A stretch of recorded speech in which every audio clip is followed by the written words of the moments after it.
You're good. So what I thought we'd do tonight, we talked about just trying to bring this down to real practical. And so I think as healthcare professionals, we're trained to not make things, but we've been trained through a system that's likes complication and detail and complexity. And so one of the things Amish and I were talking about is how do we explain this to our patients in the 1 minute that we have to explain it to them and not scare them and have them run out of the building and that sort of thing. So what I thought we'd do is just start with a little personal experience. Okay, so you're welcome to empty your hands.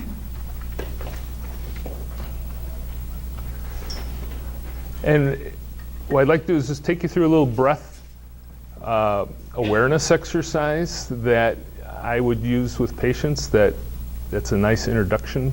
And basically, if you think about, we're doing this mind-body stuff. If you just equate that to attention and body, that's as complicated as it needs to be. Okay, so the patient's going, what's this mind-body stuff? It's not that hard. We're just going to pay attention to your body. Okay, so that's what this exercise is, and we'll just see how it works for you. So if you're comfortable and your feet are okay on the ground, it'd be nice to have them down there. Hands in whatever is a comfortable position. If you're comfortable with your eyes closed, that's fine. If it isn't, just kind of drop your gaze to the floor and soften your gaze. Right. And I just invite you to notice, patient, that you're breathing. Okay, so just notice that you're breathing.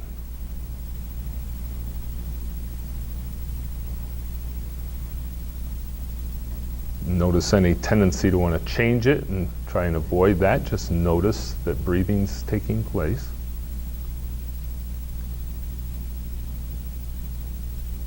Get a sense of how long the breath comes in and how long the breath goes out.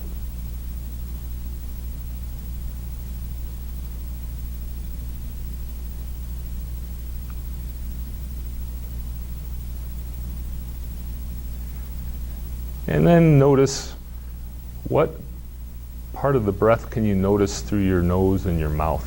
So just as you're breathing, what do you notice about the breath as it moves through the nose, back of the mouth?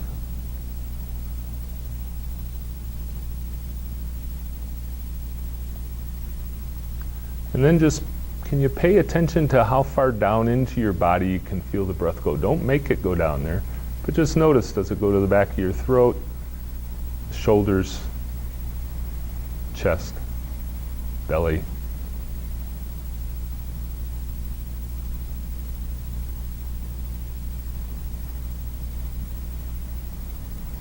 And then if you get interrupted with a thought or a question or a distraction, then the attention, the mind part, is just merely bring your attention back to the breath.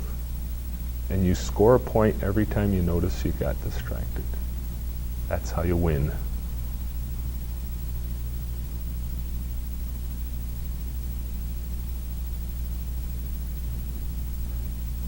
And so what's really fun about the breath patient is that this is just like the computer person that goes and opens your computer and looks at all that stuff and knows what's going on.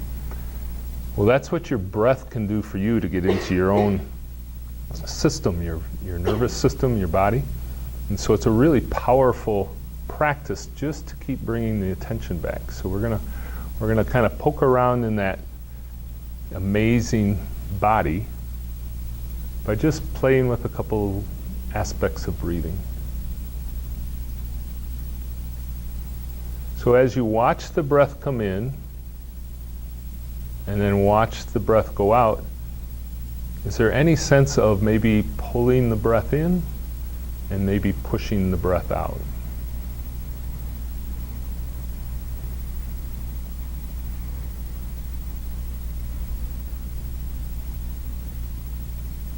And does it change when you start to pay attention to it? Just paying attention to the breath.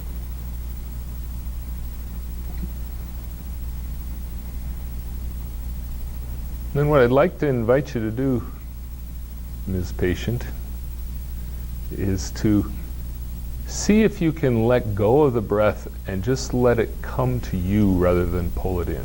So it's kind of you're going to kind of step back and just watch rather than helping the breath in. Can you just kind of step back and wait for the breath to arrive?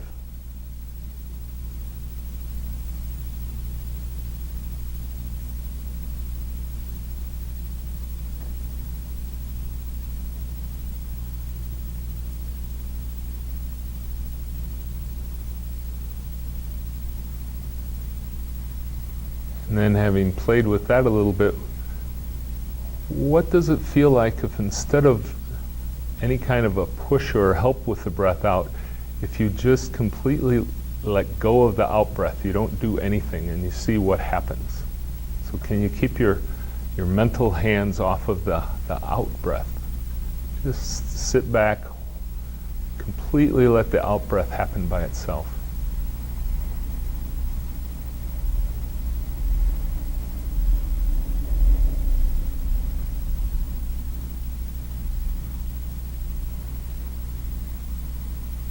And so we wait for the breath to arrive. We don't go out and pull it in. And we just watch as the breath leaves on its own. No work, no doing.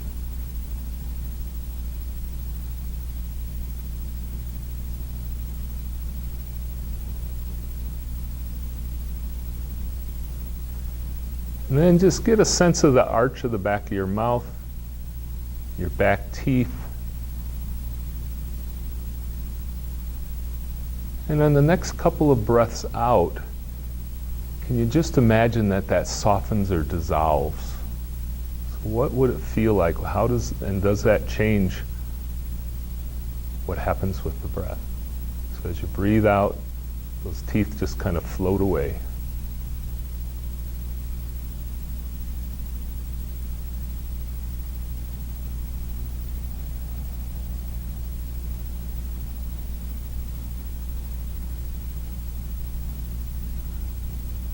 Waiting for the breath to come in, waiting for the breath to leave.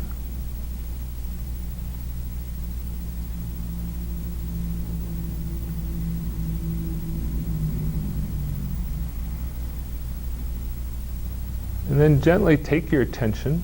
We're going to move it to a different part of the body. Take your attention down to the two bones you're sitting on, those sitting bones down there. And just feel the hardness of the sitting bones support you. And just with a soft gaze, watch the sitting bones and the tissue around the sitting bones as the breath comes in and out on its own, and see if there's a constant down there, or is there some fluctuation down around the sitting bones as the breath leaves and as the breath returns.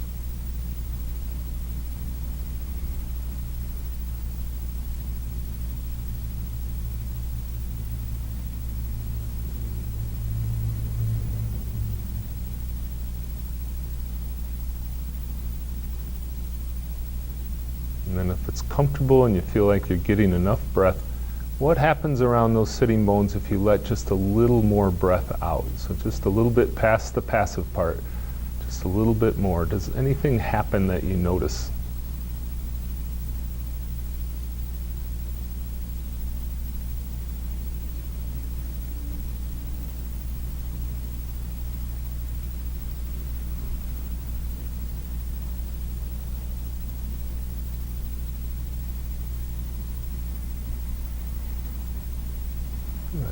And then letting that go, bringing your attention back up into the back of the mouth, the nose.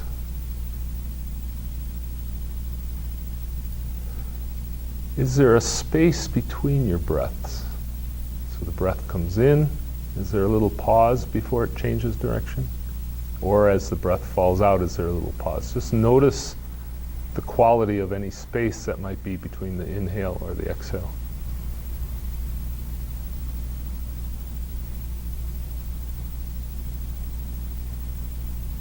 And if you find a space, can you just soften and rest in that space when it's there? Just allow your shoulders to drop, your ribs to drop,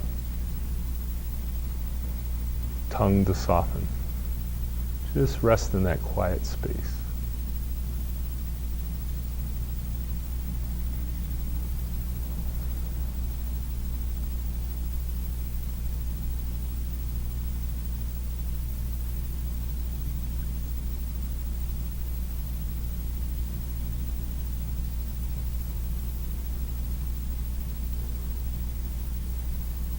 And then gently notice what's the type and pace of thinking that's going on right now, and how does that compare to your normal pace of thought and thought creation? Is it faster? Is it slower? Are there more? Are there fewer?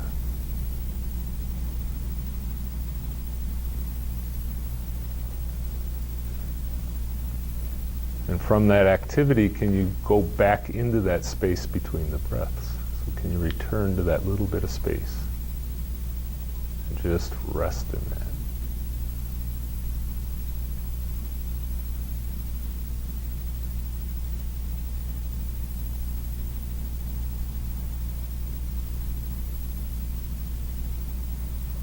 And then paying attention to the environment that you're experiencing right now. Very gently on an inhale. So we invite you to open your eyes, but just see if you can keep the same pace and softness with your eyes open. So on an in-breath, with the eyes open.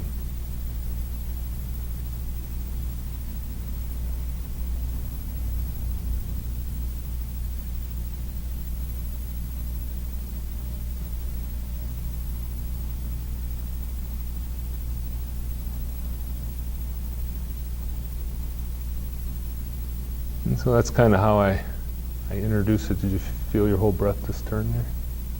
Did you feel that, Amy? Mm-hmm. Isn't that cool?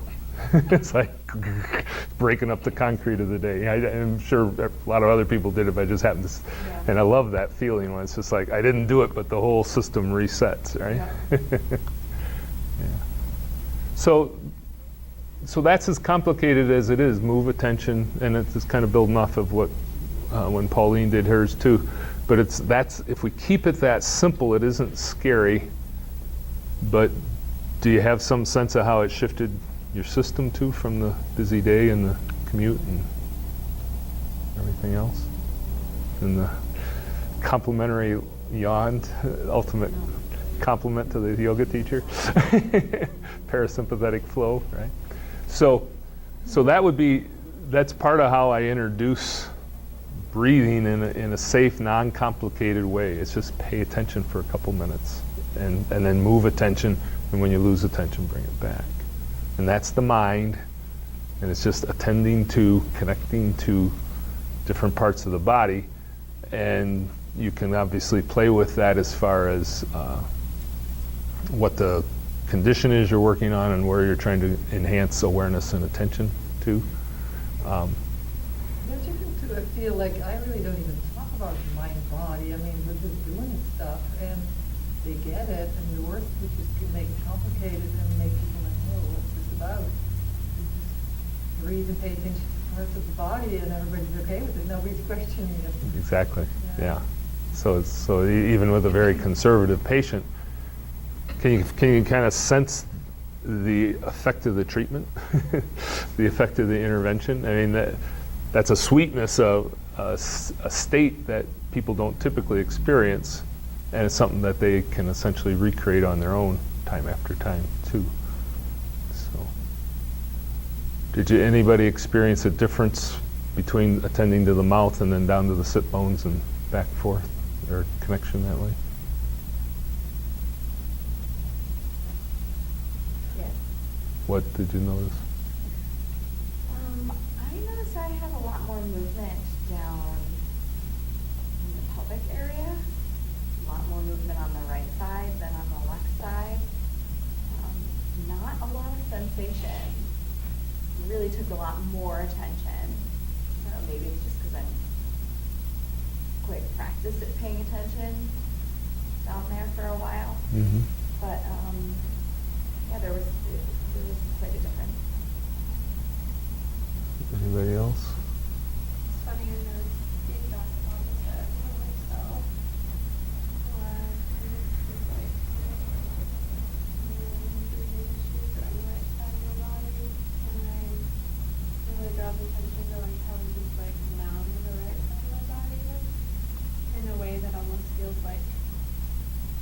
tightness, just because. So a lack of solidity or Yeah. stability. So if one of your patients feeds back to you that that's what they became aware of, what do you do with that? That's the question you wanted to get answered, wasn't it? What could you, well, either of you, because it was both, you got more movement on the right, less on the left, right? You have a sense of lack of stability, solidity, definition compared to, yeah. Yeah, mine's probably like rigidity on the left. Okay. So what would you think about from a yoga therapy perspective of how can you, if you aren't going to fix it, but you just want trying to increase awareness or give the person the possibility to discover something, what could you do? That's simple. Amy? I would maybe ask them to pay attention to that same difference in other movements, like how they get in and out of a chair, how the right side feels to the left side, or other tasks they would be doing throughout the day anyway. Use it as a Yeah, just an touchstone awareness to come to. Yeah, yeah, touchstone. Okay. What happens when they're actually paying attention, if they keep their awareness with that and simply notice what that brings up? Or by placing hands in certain positions, would you bring more awareness that way? Use the hands to. Yeah, and the breath, Right. placing in different positions, and then doing the breathing, and see what happens with the awareness. So, I think, Claire, you were saying as a hand therapist and an OT, you're doing pelvic health, right? So people might ask, what are you doing pelvic health for if you're working on the hand, right? So a fun little thing to do is just, again, feed down on the floor. Bring the breath as comfortably but deeply as you can into your pelvic basin and just kind of notice how it fills and see if you have a symmetrical or if it's maybe a little asymmetrical, one side denser, lighter. Okay. And then take your right shoulder and just elevate it slightly and draw it in so it's kind of a tension pattern. Just bring it in, just kind of, now it doesn't have to be large, just squeeze it a little bit tight like you're holding the pen too tight for a while or whatever. Does that change the pattern into your pelvic basin? Yes. Oops, right? So take in your imagination our 77th organ and put it in your hand. That's your cell phone. Oh. Put it. My imagination's my other organ. I was like, whoa. The 77th in your imagination, take your hand as though you're holding your cell phone and feel what that does through the upper quarter, but then go down now and check the breath and then put it in the other hand. Give it some weight, concentrate on it. Does anything change one hand to the other? Not so much. You got an awful light hand though. Yeah, grip that sucker. My breathing feels a lot more constricted when I hold it relaxed. Something changed that way. Yeah. Okay. And so again, we're not, with the yoga therapy, we're not trying to fix it. We're just trying to create new patterns of awareness and discovery. And so put your feet back on the floor. We didn't do anything with the uneven sensation, but check in and see if it's the same. And it can be, it doesn't have to have changed.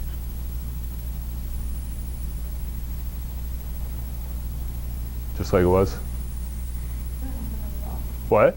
Oh, did it feel the same? No, not at all. What changed? I was actually, when I flexed my left elbow, it was like heavy, and I don't really think about that And it shifted to my right side. something, yeah. Do Do you get any, stay the same, Jordan? Feels the same. Feels the- No. Equal. It feels equal now. Okay, but we didn't fix it, right? No. And so that's the movement of attention, right? Back and forth. The system's really trying to keep your, what's the function of the brain is to keep our face off the floor, right? In the most efficient way it can. And then if it can, reproduce sometime. And that's about it. When you look at what a human being is. And then, so it's the system's so fast that, and computer's not a great analogy, but people get it, that when we take the lid off, the expert dusts it off, fixes it, brings attention to the body, these things change, and we don't have to go in and do stuff to it. Okay? So, who wants to lead us in a modified asana to change awareness one side of the pelvis to the other? Because we just did breath technique, pranavidya, you call that, but you can also do modified asana. What's it? Super simple way. Somebody tells you, it feels thick. I don't trust it. I don't feel right. How could you bring awareness with a standing asana for that?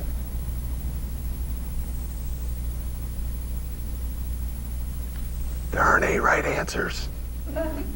There's 84,000 asana. Couldn't you even just do it seated and like seated figure 4? Yeah, Keep it very simple. right. So everybody in left leg up in figure 4. So again, we're just moving attention, right? So just in this position, bring your attention back to the breath. Notice if the size, shape, dimension, speed of it is the same.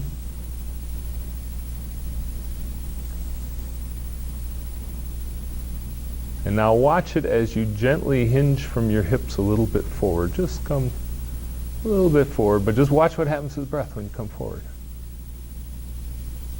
Can you soften it and let it be in and let it go out on its own again in this position? And where does your attention get called? Does it get called to that left hip? Does it ground into that supporting right foot? And what happens if you ground that right foot just a little more? What happens to your spine? What happens to your capacity to take a breath in?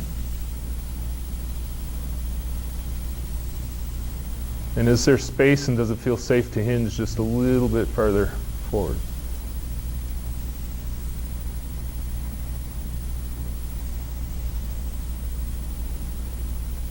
How is the breath different? Does it get bigger? Does it get thinner? Does it expand into that space? Does it back away from it? Tell patients it's like the optometrist. Is this better or that better? There's not a right answer. So just notice what your experience is.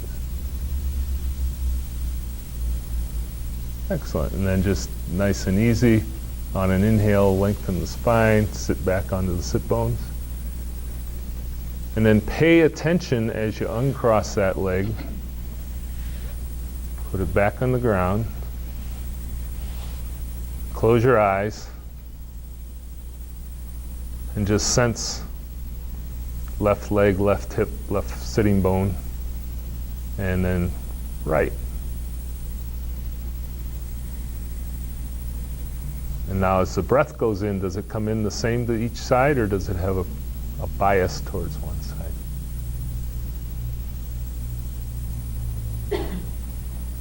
What do you notice? Anybody? My left hip now feels like flatter compared to the right side, and it feels like breath goes in there more easily than the right. Not necessarily more movement, but definitely greater ease. And was that your denser side? That was my denser side. Anybody else have an experience of difference one side to the other? My left side feels more like warm and fluid. One foot. Focus on grounding my right foot, or I felt like I was falling left. my feet back down, I felt just kind of that, like, more, like, kind of solid and kind of balanced on the right side. Like, my left side felt, like, nice and relaxed, but I just kind of felt that kind of connectedness to the earth a little bit more on the right side. Interesting. Yeah, I agree. When you cued to reconnect on the right and ground through that foot, it was almost a sense of relief, and I didn't realize it before, but it felt like my left side was like holding, trying to keep it all together, which is like the story of my life. Trying to keep it all together. Exactly. But grounding that, allowed it to soften. Right. Now, if we do the other side, what's it going to feel like? So before you actually go into the stretch, it's going to be easier. Is it going to be harder? Is the breath going to change more? Okay. But think about it, because the brain is the predicting organ, right? That's what we know now. It doesn't know, and it doesn't create maps and representations. It's just guessing all the time, right? So what's your guess about how this is going to feel? And given all your stories about that hip or this leg or that nerve problem or that, I think that the ease will come more quickly because my body will remember what it did on the one side to create that ease, and then maybe I'll get that same result a little bit more quickly. Yeah, it's possible. See, everybody got what they think it's going to feel like? Okay, so go ahead and either reaffirm or readjust your predictions, right? So the first thing, again, bring attention back to the breath. How does this position, does it alter the breath at all?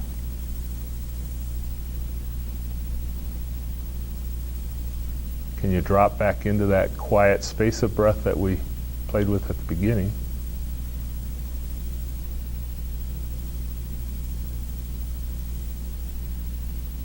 And then the next breath in, just let the spine lengthen just a little bit and hinge forward, just an inch or so. Don't go to your end range. Just bring it in a little further.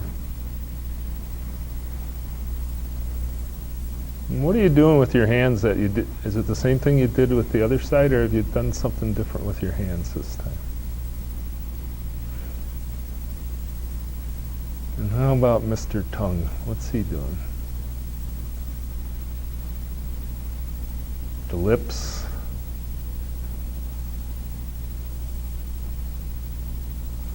And so again, teaching asana is again teaching people to just move their attention. So does the posture change if you invite them to press that mound of the left big toe into the floor, maybe rock out a little bit at the same time on the outer left heel?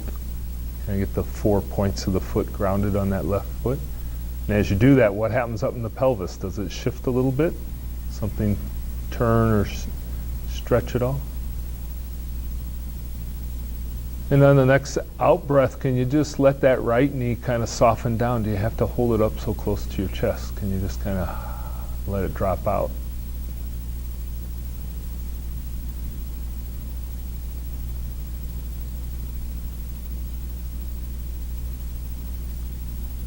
And then you can use body imagery. You can do a little Feldenkrais as you breathe in, lift that squirrel tail behind you just a little bit.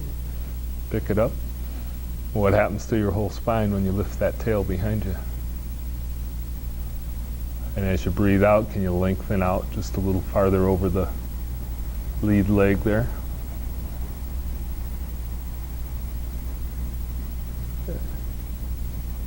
And then on an in-breath, lengthen that spine, come back to upright. And again, pay attention as you slowly come out. So the transitions are important. Pay attention in the transition in, the transition out. And just pay attention to what happens as you bring that foot to the floor. Do you get that same sense of ease? Does the leg feel different than the other side?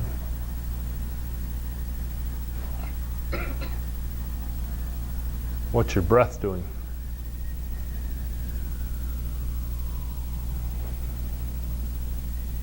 And as you breathe out, do you have the same contact of your sitting bones as you did when we started the awareness exercise?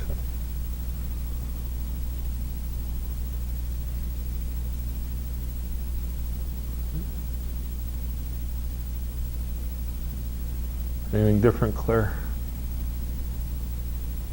What?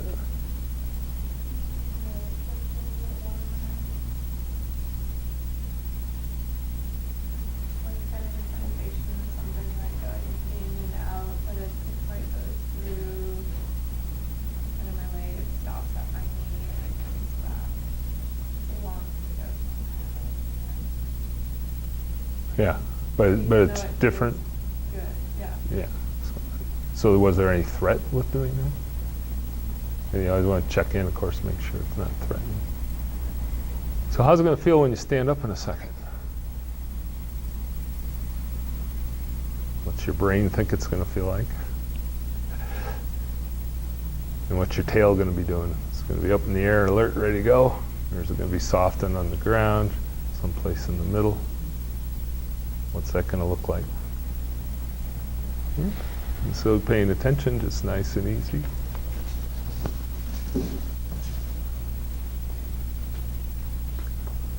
And watch the breath as you stand. Now watch what happens.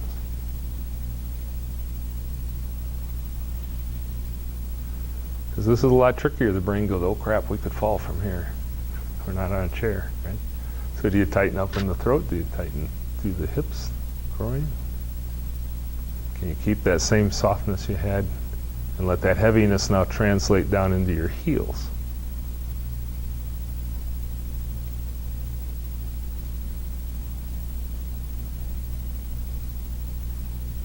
What do you got?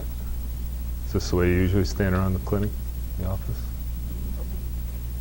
What's different? A lot more grounded. What's that mean?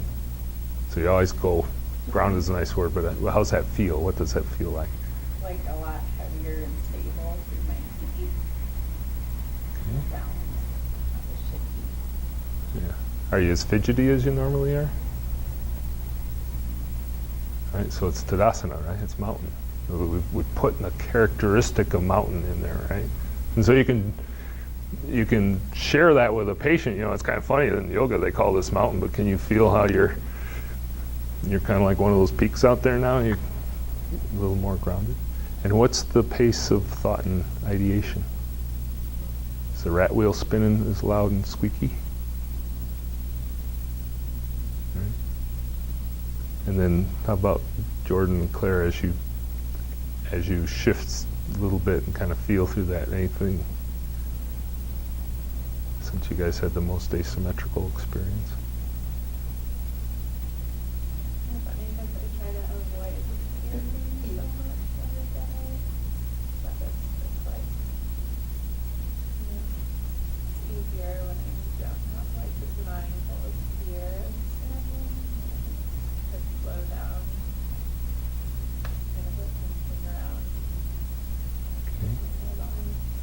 If you had a big, beautiful skunk tail behind you, would it be dusting the floor, or would it be up in the air, or where would it be?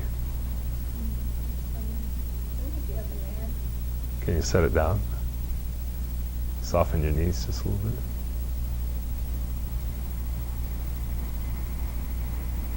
You feel what that did in your throat? Huh? That's why a hand therapist needs to know the pelvis. You're right on track. You've got it. So what's something in standing that you could do to, again, just easily alter attention for somebody that had some issue where you're just trying to increase or expand awareness through the lower body? You just have them shift their weight to one leg. All right. So if we just kind of shift, kind of keep the toe down on the, but just come easy, and then just watch the breath there. All right. And as you breathe out, can you let that foot sink into the mud just a little deeper, the whole foot?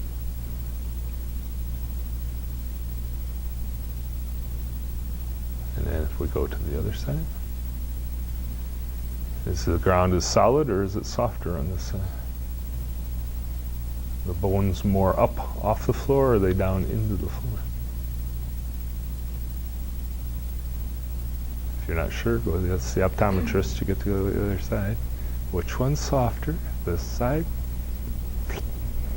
or this side? Mine's harder on this side.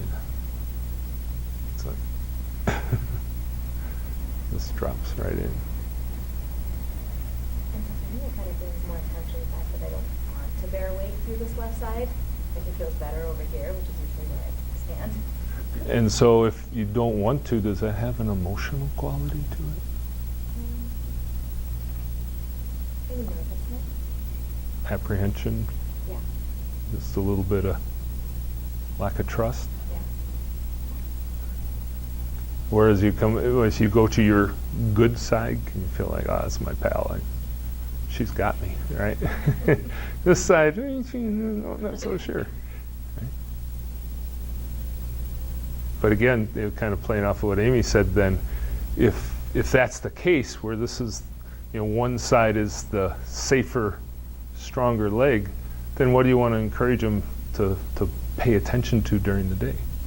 What does it feel like when you go to the car and you come up on the good leg to get into the car? Is that okay? But then if you come in from the other side, can you practice doing the same, feeling the same sense, trying to encourage that same? So this is off the mat asana, right? It's the stuff they have to do to get in and out of the car, to get in and out of a booth at a restaurant. The things they do during the day to load the dishwasher. If you always load the dishwasher this way, what would it feel like to lead with the other side? That because paying attention and repeating, right, improves the connection, the sense of awareness. And it may be something where it's just like, I still don't have any confidence in this thing's not holding me up, and then that gives you a clinical direction to go next time, right? And you back things off so you keep them safe, but that they can practice maybe just going back to the chair and just practicing weight shifting this way to, does that make sense? Okay, so let's stay standing though a second. So since we got some women's health therapists here, there's almost nothing better than a modified Warrior 2 to alter. And so when people are stuck on phone calls and they're not someplace where they have a skirt on and they have to be modest, So if you feel how you're sharing weight, standing weight, and you just checked your side-to-side shift, then let's bring the left foot up onto the chair in kind of a modified Warrior 2. Equal weight both sides. That's it. So you're going to roll that knee out, get that knee out over the ankle just like you'd instruct Warrior 2. You're going to ground those big toes down, both legs. Roll that left thigh out just a little more. That's right. And then soften the head, face, and mouth if you were helping yourself up above. And can you begin to soften down into both legs, but maintaining the skeleton in that balanced 50-50 weight, right foot, left foot. And if it's uncomfortable, back off enough. Don't make yourself flinch, or make sure it's safe that way. And then again, as the therapist, you just invite them to move attention, right? Can you bring the breath a little fuller into your belly? And what happens if, as you breathe out, you open your mouth and just let your tongue kind of go loose, kind of, does that change how you bear weight into your legs? All right, let that glottis go so the structure can soften down more. Just breathe in and out. That's about 10 breaths, nice and easy. Back the leg, just nice and slow off the chair, back down to the ground. And then close your eyes and just pay attention again. What do you notice? Are things the same? Has something changed? Does the breath come in the same as it did before? Is it different? One leg longer, wider? Is there a bias of the breath one way or the other? What do you got over there, Evelyn? What? It feels different. How? The left leg feels Lighter? lighter. Okay. How about size-wise? Are you taller or shorter on that side? Fat, chubbier, or skinnier? Some more taller. Right. What else? What did anybody else notice? My left leg is, my left ankle specifically is sore. And normally this is my side I stand on, like when I'm working more. Yeah. And balance-wise, it's my good leg. Yeah. But we did sprints and my foot and my ankle were just sore. And so I didn't want to be on here. And like when you asked her if there was an emotion to it, was like an annoyed agitation. Oh, neat. So then when we first got in the pose, and I'm fine like this, but when you were saying 50-50 weight, I was like, whoa. And my leg is fatigued and I'm sore and I didn't want to do it. And you had us check up top and I was like, okay, my mouth's relaxed, my jaw's fine. But then when you specifically said about the softening the tongue and the glottis, I could just drop in and it got less sore and less fatigued. And now when I put my left leg down, it's not as sore. Cool. And like my foot feels flatter, like this side. Okay. And then how about your weight shift side to side? Play with that a second. Remember how it felt to shift sides? Yeah, take care of yourself, Claire. Good. Better, what means better? So I can put more weight on it. It feels a little more comfortable to do that. Feels a little more open. A little less apprehensive? Yeah. Yeah. Better. Better on the left. Okay. But you see how simple that is, though? I mean, they don't have to get down in some big fancy thing like that. It's you get stuck on a long phone call, then spend half the call on one leg, and then let's do the other side and see what we get. Claire, if you're spending too much time, I don't want you writing me a bad email in the morning. So again, square that pelvis up a little bit to face straight out, and then big toes on both sides engaged. Rolling that right thigh out just a little bit, 50-50. Notice what you're doing with your hands and your arms again. Notice if you're getting tired of paying attention to the hips. It's like, oh, can we just sit down and do a nidra? Breathing in and out. And now the key to developing this is to, when you do your practice, of course, play with this stuff with yourself, right? So what happens if you purposely engage the breath deeper, get that, particularly the right side of the diaphragm, to drop down, really fill up that whole right pelvic basin now. So draw the breath in, fill up that whole right lower quadrant. And then because of the eyes are in the front of the body, our emphasis is going to be on the front of the body. So now take a couple breaths and fill in the back right lower quadrant. Through the kidney area down into the buttocks. Can you get that increased inner abdominal pressure down in there? So we use the breath to kind of paint that area. This would be more advanced than something you do with the first patient, but something you can start to play with to see if you can notice if it makes a difference. Good. Now switch and go into the left side. First of all, can you even do it? Or is it like, so trying to move the breath into the left lower quadrant. Oh, Sorry. I was like- That's it, yeah, yeah. So can you move that breath into the left lower quadrant? But don't lose the right leg.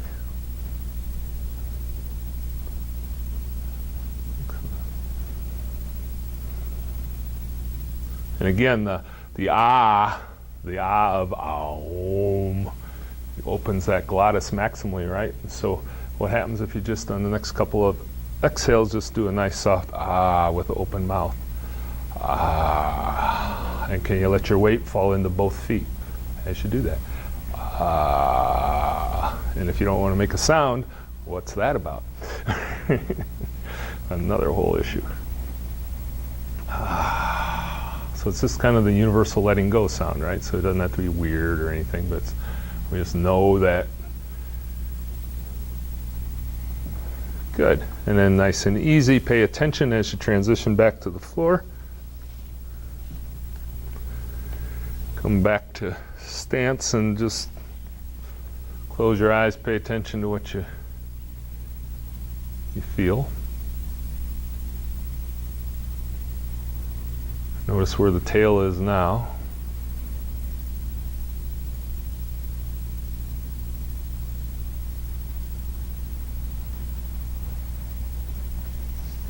Anybody notice anything different or? I just can't believe how, like, 99% of my left foot and ankle pain is gone. Like, it barely feels like anything. And I was really agitated when we had our weight all on the left. And like, even when we were doing that, I was like, uh-oh, it didn't come back. Sin. Neat. Yeah. Thank you. Did we get anybody upset? Get anybody honked off? It's like, oh, I wish I wouldn't have done that. No, it's cool. Oh. What's that? I got a pain. No, I got my hips hurting from standing too long on one leg. So I was really playing like, this hip is just quite weak, and so I was really playing with like, okay, weight shifting, and like where is position of pelvis for comfort? Am I like unnecessarily clenching? Then I was relaxing it at first, I'm like, oh, that's nice. But then it's like, ooh, actually now it's going to really hurt. Okay. Yeah. So. Yeah, I mean, you're like, oh, and like allow it to extend. And I'm like, yeah, my pelvis was actually to work here, so I'm not flagging for split or like, Mm-hmm. I mean, it was hard to actually allow any kind of movement in the pelvis floor. The pelvis floor is working during this position to balance. Sometimes. Yeah. So I mean, that's good information because then that's not the right thing, obviously.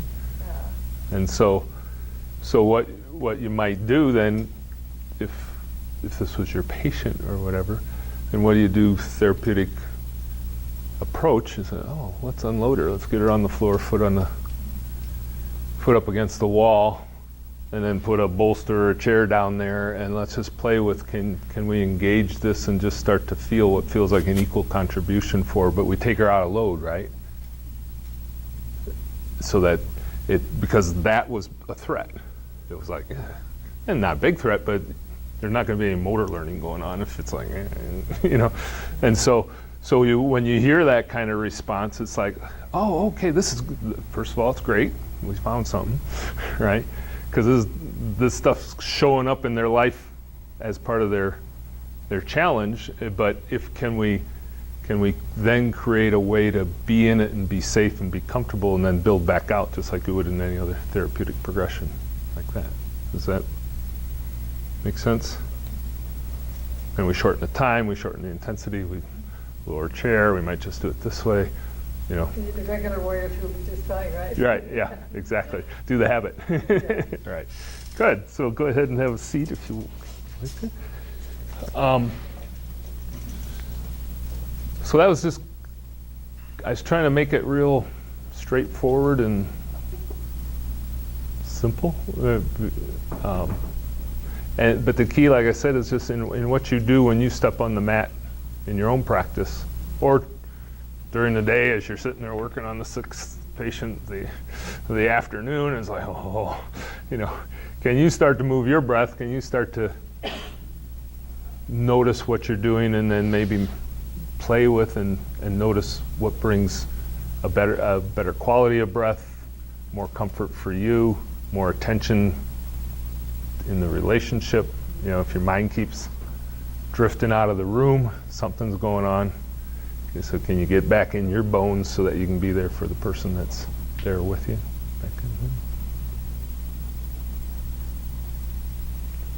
Questions, curiosities?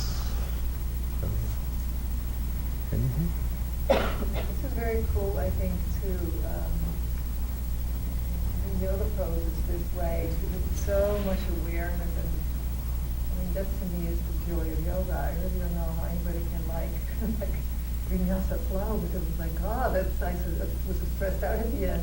For me, this is just so great. It's like this, really moving inward and really feeling the subtleties of all these different positions are doing. That to me is the beauty of yoga.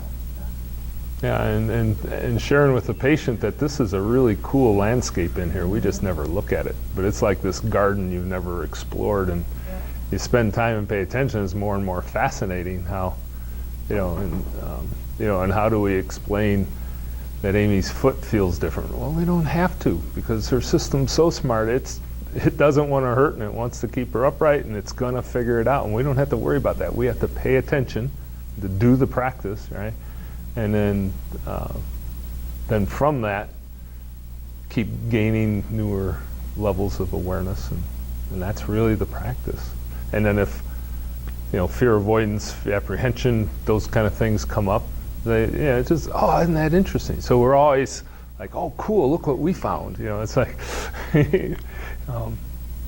rather than, oh boy, what are we going to have to do with this? Or that's, we're going to fix that. No, it's just fascinating that way.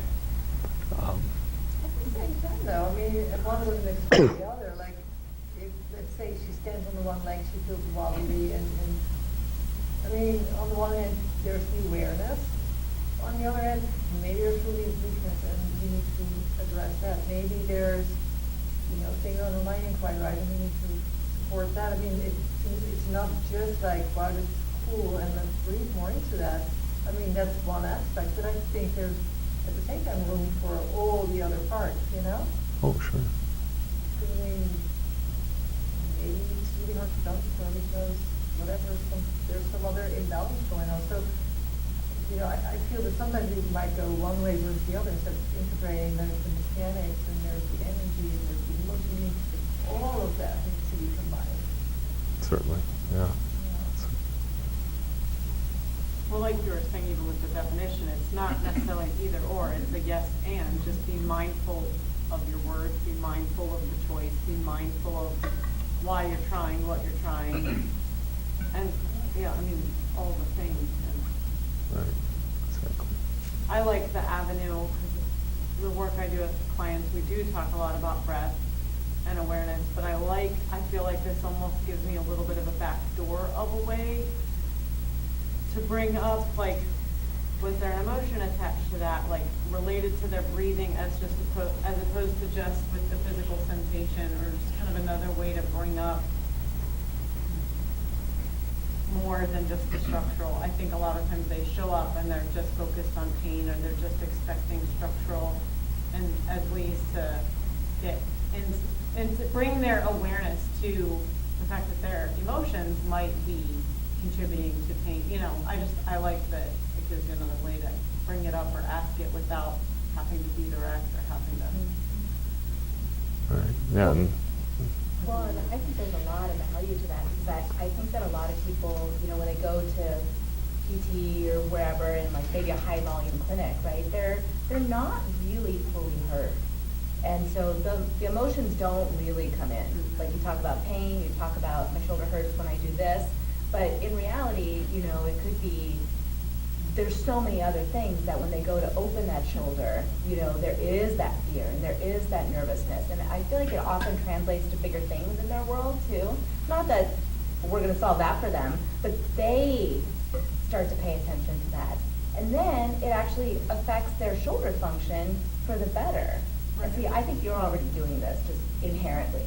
And so it kind of just comes together. But for me, that's been a huge realization in these last couple of years. Just like how those puzzle pieces fit together when they figure it out. Well, when you give them ways to put those pieces together, Yes. to just giving them that power back, like, Yeah. you can heal yourself, the power of their awareness, the power of their breath, like, Yeah.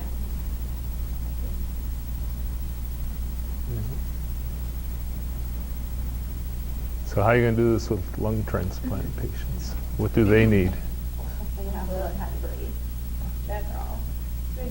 We just do a lot of, right, getting that breath down is really hard for them. Really hard So to- used to just being, it's all all from this excessive here. muscle. Just to get the upper traps to release, sitting is, without even thinking about their breath control, is really incredible.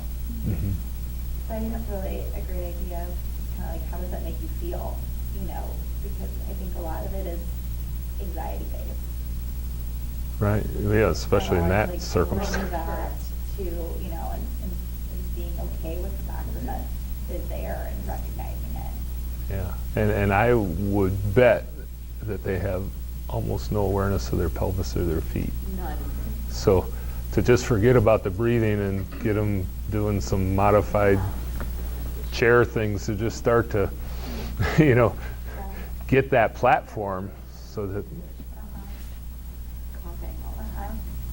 what's that? So we were sharing a patient for a long time, and I don't even, what was her diagnosis? She was not eligible for a lung She was transplant. not. She was one of our pulmonary patients. She like a hypersensitivity pneumonitis, is that? Yes, I think Maybe. so, but she just had this super bizarre. chronic cough, cough, cough. And it was so interesting because when I could get her to shift her attention away in a subtle way, they're not forcing breath down into the pelvic floor, just shifting her awareness away from the throat, she would stop coughing. Mm. But she had this sensation that just stopped at the sternum. I mean, she just like, It started up earlier too. She said there was, Uh-huh. we did work some visual imagery, and she said there was like a Pac-Man eating, yes. eating like the blockage in her throat, and I was like, that's okay, let's go with that. She goes, can I have a pen and paper and draw it? And I'm like, here you go. It was very It interesting. I was was very like, cool. Yeah, she was really We open worked to it. together like really collaboratively with this one. Yeah, she was really open to it. It was really neat. But yeah, she got down to her sternum. Good deal. No, eventually, and Eventually, she she could could get get all down the to way the down. pelvic floor. So that was a huge progress. Yeah. Yeah, but I would imagine if you're fighting for your breath for years on end, this whole part of your body is like, Yeah. gotta be gone. So No just, balance because of it, no sensation, no proprioceptive awareness. right, yeah. And like you say, rather than trying to fiddle with the breath per se, Right. just bring attention Yes. away. I'm so curious about your visualization. Are you curious how you could use that and how you found it? She came up with it. Oh, cool. Yeah. I suggested something. She's like, I think it's more of a Pac-Man. I'm like, okay, Pac-Man it is. Cool. Yeah. She kind of just like, I was giving her ideas, and then she was like, no, that doesn't work for me. It's more like this. And she said she just kind of like guided her own visual imagery. I was like, okay, what else do you see? And she was breathing, or she was, I mean, are you doing a breathing activity, or just a breath? We were just doing like I had her just like a very relaxed, like Somatosensory Yeah. awareness, like what do you actually feel in right, there? kind of like a guided, like just kind of like a body scan almost, Right. just starting with like where does your awareness stop, and it was here. So, Very interesting. so I have a question for everybody. Presuming everybody's good with whatever their gender identification is tonight, what's Abby going to do to support transgendered people and helping them find their voice and get their glottis and pelvic floor to work together? Well, actually, what's really interesting is most people who are transitioning to become transgender, I think like 90% of them have hyper-functioning vocal folds. Hyper? Yeah. See, no matter which direction they're heading. No, so it's, So- yeah, like hypertension. So that usually needs to be addressed before you can address the voice feminization. Hmm. Feminization, so just for the transition. Uh-huh. Is there anything you do with females transitioning to males? Not as much, because usually the hormones take care of it. Oh. Yeah. That's right, yeah. Didn't think about that, yeah. But, I mean, I think a lot of the hypertension, you know, there's so much of a psychological component and the stress that they've gone through to, you know, fight to be who they are and have their voices heard, so. Yeah, and so that might be a place where just doing like simple bija mantras is a way to start to feel the different parts of the body, right? Because they're Yeah. changing their whole body, but the vocalization and the Yeah. altering the the tone. That's fascinating. Oh boy, because when you said that, my mind was like, what would I do? I don't know. My patient just told me that he taught the Bija mantras. He's practicing it in his office on his break time, and someone came in and they were like, "Are you okay? What are you doing in there?" And with lam, bam, chanting like those certain sounds. Bring somatic awareness to different levels. Yes, Yeah. shifting the vibration throughout the body. And so he said, come in, I'll teach it to you. And then he taught it to somebody and she was like, wow, I feel so much better. Yeah, so it's B-E-J-A, Bija. J-A, yeah, Bija mantras, yeah. So lum, bum, rum, hum, yum, hum, om. It's each chakra starts from the bottom, goes up. But it's really a great way to bring Yeah. awareness. Well, I do sound stuff, but that sounds more specific. And I Be think- more of the yoga, yeah. All right, we made it to 8. Quickly. Quickly, did it go okay? I'm heading to Portugal for 3 months, so I'm not going to be here this spring. I'll be here in spirit. But if you have questions or post them on the Facebook thing or email me directly or whatever. But I really hope that we can keep getting together all spring so that when I come back, we'll be ready to do something big. But so thank you everyone for. It's hard on a Thursday night to come out across traffic in the dark and that, but appreciate your attention and we'll see you later in the year. Thank you. Thank you. Man.